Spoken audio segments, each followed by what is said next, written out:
Dios les bendiga, mis amados hermanos. Hoy vamos a continuar con nuestras clases de grupo familiar y nos toca la clase número 5. El título de esta clase se llama Promesa Cumplida, para lo cual les invito a que abramos nuestras Biblias en el libro de Hechos. Recordemos que estamos estudiando el libro de Hechos y lo vamos a hacer en el capítulo 2, versículo 4. La palabra dice, y fueron todos llenos del Espíritu Santo y comenzaron a hablar en otras lenguas según el Espíritu les daba que hablasen. Este es nuestro versículo de memorización, así que te animo a que lo estés repitiendo y nos lo aprendamos de memoria. Voy a aprovechar ese pequeño espacio y vamos a repetirlo nuevamente. Abre tu Biblia y repítelo juntamente conmigo, y es compromiso tuyo con el Señor aprenderte de memoria este versículo, así como lo hacíamos cuando nos podíamos reunir en las casas de nuestros hermanos en los grupos familiares. Vamos a leerlo. Y dice la palabra, y fueron todos llenos del Espíritu Santo y comenzaron a hablar en otras lenguas según el Espíritu les daba que hablasen. Vamos a aprender en esta clase. El objetivo de esta clase es aprender cómo se cumplió la promesa del Espíritu Santo por primera vez y qué significa para nosotros que se haya cumplido esa promesa del Espíritu Santo. Quiero poner alguna ilustración antes de comenzar. Imagínate que nosotros estamos en cierto lugar, se fue la luz y tenemos un foco a la mano. Entonces, cuando tú estiras para tomar el foco, no enciende. ¿Qué crees que esté pasando? Tú sabes que el foco tiene bombillo nuevo, que el foco está entero, la linterna es nueva y que tiene garantía. O sea, la linterna no tiene fallas. Yo te doy todos esos detalles para condicionar tu respuesta, que es la más obvia. ¿Por qué no estará prendiendo esa linterna? ¿Por qué no estará encendiendo? ¿Ya tienes la respuesta? Porque seguramente no tiene baterías. Y sin baterías, pues ese foco o esa linterna, por más que le busques, no va a encender. Se va a quedar así. Veamos. El foco o la linterna no está encendiendo porque necesita energía para funcionar. Necesita el poder de esa energía para poder trabajar. Si no lo conectas, entonces no enciende ese foco, esa linterna. Y así pasa contigo y conmigo. Estamos diseñados como cristianos para funcionar con poder. Y es el poder del Espíritu Santo que Dios envió para nosotros, mi hermano. Ese poder es el que tú y yo necesitamos. En la ilustración que te puse, ese foco, esa linterna somos tú y yo. Pero si no estamos llenos del poder del Espíritu Santo, igual que el ejemplo, no va a haber luz, porque nos falta esa energía, ese poder que viene de lo alto. Y esa promesa del Espíritu Santo es la que el Señor dio a ti, a mí, el día que Él le prometió a los discípulos que lo esperaran allá en Jerusalén para que llegara el Espíritu Santo sobre de ellos, para que recibieran ese poder. Antes de que Jesús se fuera, o sea, antes de que fuera ascendido al cielo, Jesús había prometido a sus discípulos que no los iba a dejar solos. Vamos, para eso, abramos en la Biblia en el libro de Juan, capítulo 14, versículo 16 al 18. Y leamos la palabra. Y yo rogaré al Padre, y os dará otro Consolador, para que esté con vosotros siempre, el Espíritu de verdad, al cual el mundo no puede recibir, porque no le ve ni le conoce. Pero vosotros le conocéis, porque mora con vosotros y estará en vosotros. No os dejaré huérfanos, vendré a vosotros. Esta promesa hermosa que el Señor nos ha dado a ti, a mí, que creemos en su nombre. Esa promesa que le dio a los discípulos, que no los iba a dejar solos. Y el Señor les había instruido a que se quedaran en Jerusalén, esperando el cumplimiento de esa promesa del Padre. Jesús les dijo claramente que fueran a Jerusalén y que esperaran esta promesa, que les iba a investir de poder de lo alto. Mi hermano, esa palabra, poder de lo alto. Aquí en los reinos del mundo, los presidentes son investidos de poder, pero es poder humano, es poder que les da un gobierno terrenal. A los discípulos y a ti y a mí, el Señor nos tiene la promesa que vamos a ser investidos de poder de lo alto, un poder mucho más excelso, un poder que no tiene límites, un poder que es absoluto. Vamos a abrir nuestras Biblias en el libro de Lucas, capítulo 24, versículo 49. La palabra dice: He aquí, yo enviaré la promesa de mi Padre sobre vosotros, pero quedaos vosotros en la ciudad de Jerusalén hasta que seáis investidos de poder de lo alto. Por eso es que encontramos allí a los discípulos después de que Jesús fue ascendido al cielo. Es lo que encontramos en las Escrituras. Vamos a ir al libro de Hechos, mi hermano, capítulo 1, de los versículos 12 al 14. Hechos, capítulo 1, versículos 12 al 14. Y veamos qué nos dice la palabra. Entonces volvieron a Jerusalén desde el monte que se llama el Olivar, el cual está cerca de Jerusalén, camino de un día de reposo. Y entrados, subieron al aposento alto, donde moraban Pedro y Jacobo, Juan, Andrés, Felipe, Tomás, Bartolomé, Mateo, Jacobo hijo de Alfeo, Simón el celote y Judas hermano de Jacobo. Todos estos perseveraban unánimes en oración y ruego con las mujeres y con María la madre de Jesús y con sus hermanos.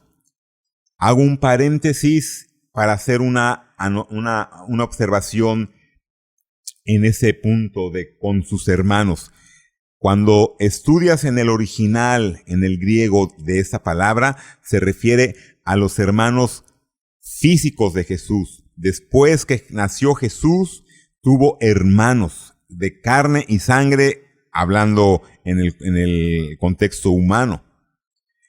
Eran hijos de María y José, así que eran hermanos de Jesús. Por eso dice en el versículo 14, todos estos perseveraban unánimes en oración y ruego con las mujeres y con María, la madre de Jesús, y con sus hermanos. La palabra es clara. Allí los encontramos después de que Jesús había ascendido al cielo. Y después de que está dando esa aclaración, vamos a ver allí mismo en Hechos capítulo 1, versículo 15, qué dice la palabra. En aquellos días, Pedro se levantó en medio de los hermanos y los reunidos eran como, ¿cuántos? ¿Como cuántos eran? O sea, estaban los discípulos, estaban la madre de Jesús, los hermanos de Jesús y los demás, ¿cuántos había allí? Dice que eran como 120 en número. Eran como 120 más los primeros que acabamos de leer por nombre que da la Escritura. Así que había por lo menos allí cerca de 130, 140 personas presentes. Pero para ser conservador y claro, vamos a poner que ese grupo de 120 personas, no eran solamente los 12 discípulos, había un grupo como de 120 personas y estaban todos ellos esperando la promesa que Jesús les había dicho que vendría del Padre. Buscaban el cumplimiento de esa promesa.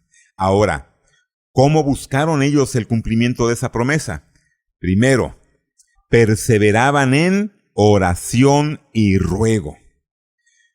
Tú y yo, para buscar la promesa del Padre en nuestras vidas, tenemos que perseverar en oración y ruego a nuestro Padre.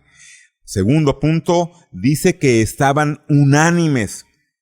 Mi hermano, mi hermana, ahora por esa contingencia que no nos podemos reunir en la iglesia, se entiende.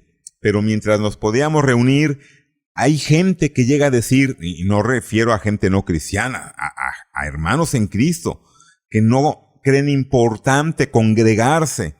Y la palabra aquí está diciendo que estaban unánimes. Tú puedes creer en el Señor, pero no puedes desobedecer y decir, yo no me congrego, yo solamente creo en el Señor, sé que Él me va a restaurar, yo le obedezco, pero no tengo que reunirme, no tengo que congregarme. Estás en desobediencia, ¿cómo se dice? Estás en desacato a la palabra del Señor. Si tú quieres ser investida del poder de lo alto, tienes que congregarte y estar unánime en la congregación, orando al Padre, no solo en tu casa, aislado de los hermanos en Cristo. Debes congregarte. Ahora, que nosotros tenemos estos grupos familiares, por medio de las redes sociales, pues debes de estar atento y compartiendo con nosotros. Yo les he dicho una y otra vez que el audio yo no puedo esperar a que ustedes abran la Biblia porque sería un audio extenso. Pero sí lo que podemos hacer es darle pausa y entonces ustedes abren su Biblia y la leemos juntos. Y así podemos participar y estar unánimes. Tercer punto, dice que esa promesa del Espíritu Santo vino de repente y vino en un día festivo importantísimo para el pueblo de Israel. Vino en el día de Pentecostés y llegó de repente. Cuarto punto, dice que llegó con un estruendo como de un viento recio, y ese estruendo se dio dentro de la casa. Fue un estruendo tan fuerte que la gente que estaba afuera le llamó la atención. El Señor llamó la atención de la gente con ese estruendo que llegó como de un viento recio dentro de la casa. Quinto punto, la palabra nos dice que aparecieron entonces como lenguas de fuego sobre cada uno de los que estaban allí. Y sexto punto, dice que todos fueron llenos del Espíritu Santo y empezaron a hablar en otras lenguas. No los 12 discípulos solamente, los 120 también que estaban allí. Mi hermano, ¿cuánta gente recibió el don de lenguas ese mismo día? Pero no el don de lenguas, sino el que fueron investidos del poder del Espíritu Santo, y entonces una de las evidencias es el poder hablar en lenguas. Ellos fueron investidos del poder del Espíritu Santo. Y no solamente los 12 discípulos, es una gran cantidad de gente. Así que hay que notar algunas cosas. Primero, ¿qué notamos? Que cada uno recibió, ni uno solo se quedó sin hablar.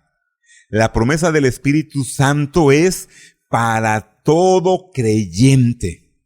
¿Para quién? Para todo creyente. ¿Para quién? Para los discípulos, para la madre de Jesús, para sus hermanos, para ti, para mí. Es para todo creyente. Hechos capítulo 2, versículos 38 al 39. Pedro les dijo: arrepentíos y bautícese cada uno de vosotros en el nombre de Jesucristo para perdón de los pecados, y recibiréis el don del Espíritu Santo. Versículo 39. Porque para vosotros es la promesa, y para vuestros hijos, y para todos los que están lejos, para cuantos el Señor nuestro Dios llamare.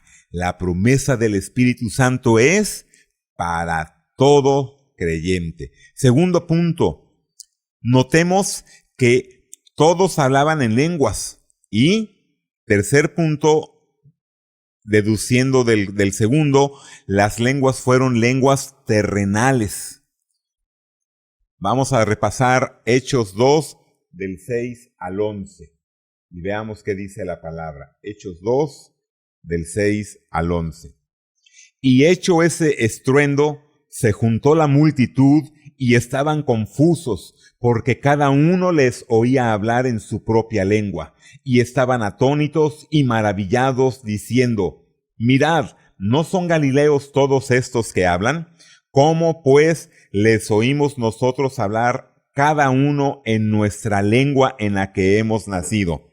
Y pon atención aquí, mi hermano, en el versículo 9, no nos da tiempo para detallar, pero está hablando de diferentes regiones y ciudades que estaban cerca y lejos de Jerusalén.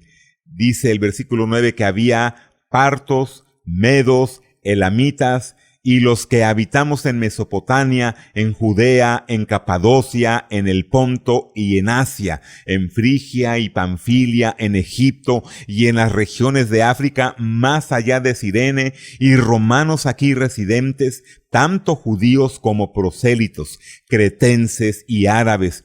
Les oímos hablar en nuestras lenguas las maravillas de Dios. Y el versículo 12, y estaban todos atónitos y perplejos, diciéndose unos a otros: ¿qué quiere decir esto? Mis hermanos, en lenguas terrenales es como el Espíritu Santo capacitó a estos hombres. Y recordemos que muchos de los discípulos no tenían estudio. Eran gente trabajadora como pescadores. No tenían preparación.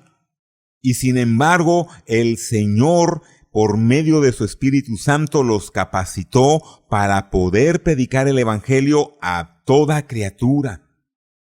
Antes los discípulos habían huido y se habían escondido con temor de que las autoridades los agarraran. Estaban temerosos, porque después de que Jesús fue crucificado, todos corrieron y se escondieron por temor a perder la vida. Para eso vamos a abrir Mateo capítulo 26, versículo 56. Mas todo esto sucede para que se cumplan las escrituras de los profetas. Entonces todos los discípulos, dejándole, huyeron. Allí se estaba cumpliendo la palabra. Y vamos a abrir también en el libro de Juan, capítulo 20, versículo 19. Cuando llegó la noche de aquel mismo día, el primero de la semana, estando las puertas cerradas en el lugar donde los discípulos estaban reunidos, ¿por qué? Por miedo de los judíos, vino Jesús y puesto en medio de ellos, les dijo: paz a vosotros. Ellos, temiendo por su vida, es que huyeron y se escondieron.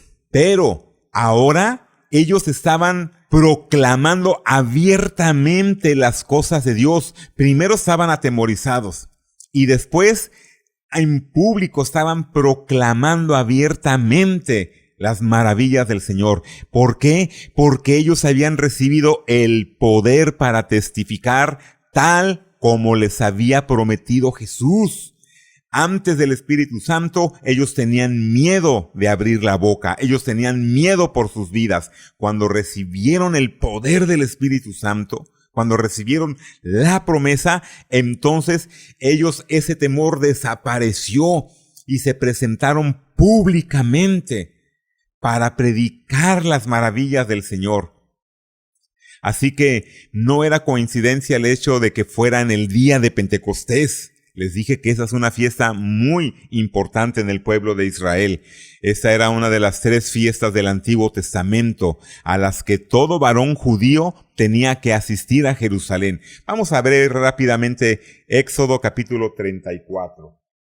Y lo vamos a ver de los versículos 22 al 23. También celebrarás las fiestas de las semanas, las de las primicias de la siega del trigo y la fiesta de la cosecha a la salida del año. 3 veces en el año se presentará todo varón tuyo delante de Jehová del Señor, Dios de Israel, porque yo arrojaré a las naciones de tu presencia y ensancharé tu territorio, y ninguno codiciará tu tierra, cuando tú subas para presentarte delante de Jehová tu Dios 3 veces en el año. Era un mandato de Dios para el pueblo de Israel. Si hemos estado leyendo nuestra Biblia como corresponde, ya se dieron cuenta de la historia de Israel, y en Éxodo se habla de esas leyes que puso el Señor. Y después de eso, fueron 50 días después de la Pascua. Y esta era una fiesta para celebrar las primicias de la cosecha del trigo. Con la venida del Espíritu Santo, la iglesia fue capacitada para una gran cosecha de almas para el Señor. Recordemos que hemos dicho que en el Antiguo Testamento muchos simbolismos representaban lo que iba a venir en el Nuevo Pacto, en lo que iba a venir después de Jesucristo. Eran una simbología de lo que venía en los tiempos presentes. El trigo representa las almas rescatadas. El trigo representa a ti y a mí, los cristianos que buscamos al Señor. Esa es la gran cosecha que está buscando la palabra. Así que quiero concluir con una pregunta, pidiendo al Señor que toque tu corazón y te convenza y te llene de poder y de seguridad en el Espíritu Santo. La pregunta es, ¿te falta poder para testificar acerca de Jesús? Busca al Señor. Busca al Señor para que Él te dé el bautismo en el Espíritu Santo. Porque el bautismo es para todo creyente, para que podamos ser testigos en un mundo que es hostil y difícil. Si ya fuiste bautizado por el Espíritu Santo, predica entonces la palabra de Dios a las personas de tu calle, a los de tu trabajo, a los de tu casa, a la gente que conozcas. Pero si no has recibido ese poder, entonces es razón clara de por qué la boca se te tapa cuando tienes que hablar del Señor, por qué te tiemblan los pies cuando tienes que dar testimonio de que Cristo es tu Señor y Salvador y que solamente en Él hay salvación a los demás. Porque no has pedido ser investido del poder de lo alto. Y esto el Señor lo da abiertamente y abundantemente a todo aquel que se lo pida. Así que ora, pide al Señor, sé un testigo, no seas como los discípulos antes del Espíritu Santo que llegó a sus vidas, escondiéndote en tu casa, escondiéndote en una apariencia y guardándote a qué van a decir tus amigas, tus amigos, tus compañeros de escuela, de trabajo. Llénate del poder del Espíritu Santo, pide que Él llegue a tu vida para que entonces puedas predicar abiertamente la palabra a todo el mundo y como los discípulos no te estés escondiendo, sino que salgas y el Señor te capacita para que tú puedas predicar. Te dije, ellos eran pescadores, gente del vulgo, no tenían preparación. Pero cuando fueron llenos del poder del Espíritu Santo, una obra grande se realizó ese día y miles recibieron al Señor. Tú tienes el mismo poder de lo alto y eres igual de importante para el Señor si eres obediente y te sometes a su señorío, porque para el Señor es útil el que le es obediente, el que está dispuesto a servirle. Busca el poder de lo alto para que seas utilizado con poder en el nombre de Cristo Jesús.